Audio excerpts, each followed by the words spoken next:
ડીસા આદર્શ વિદ્યા સંકુલ ખાતે પ્રશિક્ષણ વર્ગ સમાપન કાર્યક્રમ યોજાયો। મહિલાએ પોતાની આંતરિક શક્તિને ઓળખી તેનો વિકાસ કરી સ્વરાષ્ટ્ર, સ્વધર્મ અને સ્વસંસ્કૃતિની સુરક્ષા કરવા મહિલાઓએ અગ્રેસર થવું જ પડશે, આવું આહવાન રાષ્ટ્ર સેવિકા સમિતિના અખિલ ભારતીય સેવા પ્રમુખ સંધ્યાબેન ટીપરે દ્વારા પ્રશિક્ષણ વર્ગના સમાપન કાર્યક્રમમાં કરવામાં આવ્યું। સ્ત્રી રાષ્ટ્રની આધારશિલા છે। વ્યક્તિથી કુટુંબને, કુટુંબથી સમાજ અને સમાજથી રાષ્ટ્ર નિર્માણની પ્રક્રિયા મહિલાઓ કેન્દ્રમાં હોય છે।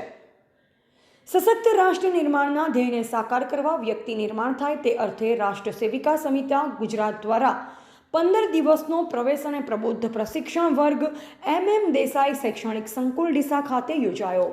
11 મેથી 26 મે 2024ના રોજ યોજાયેલ આ વર્ગમાં 152 બહેનોએ તાલીમ લીધી।